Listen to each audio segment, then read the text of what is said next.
পাশে যে খাট অপারেশন আমরা করেছি সেখানে আমরা এই পর্যন্ত 16টি মৃতদেহ পেয়েছি।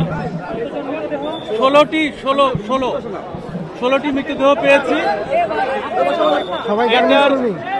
এটা আসলে চেহারা বোঝা যাচ্ছে না, কারণ আপনারা জেনে থাকবেন এইটা একটু কারণ আছে যে আমরা প্রাথমিকভাবে আমরা বলতে পারি যে এইটা এই যে চারতলা গার্মেন্টসের উপরে যেই আমরা যে ছাদটা দেখেছি সেই ছাদটা টোটালি টিন শেড এবং চাটায়ের একটা উপরে মানে টিন শেড ছাদ।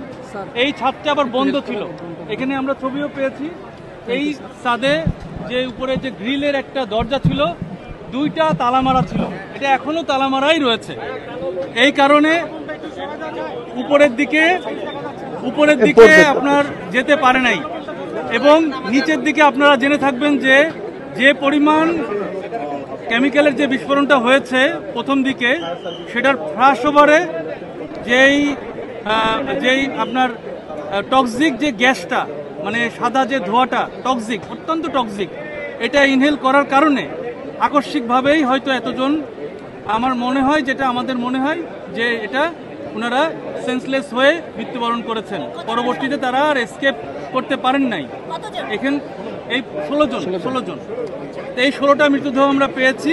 বিভিন্ন কর্নারে 2তলা 3তলা মিলে উপরে যেতে পারে নাই, নিচেও যেতে পারে নাই, যার কারণে একটা জায়গায় তারা হয়তো এই দুর্ঘটনায় পতিত হয়েছেন। আমরা এই যে 16 জন মারা গিয়েছেন এই পরিবারের প্রতি বিধায়ী আত্মার আমরা দোয়া করছি। এবং এটার আহত এই পর্যন্ত মাত্র একজন আমাদের ভলেন্টিয়ার, আমাদের ফায়ার সার্ভিসের কেউ আহত হয় নাই। আমাদের এই পর্যন্ত 12টি ইউনিট কার্যক্রম করেছে, এখনো কার্যক্রম করছে। আপনাদের জ্ঞাতার্থে জানাচ্ছি, আমাদের একটা পাশের মানে গার্মেন্টস অংশের ফায়ারটা নিয়ন্ত্রণ হয়েছে, সম্পূর্ণ নিয়ন্ত্রণ হয়েছে। কিন্তু যেই অংশটুকু আপনার কেমিক্যাল, ওই গোডাউনটার ফায়ার এখনো নিয়ন্ত্রণ হয় নাই। আমরা কাজ করছি।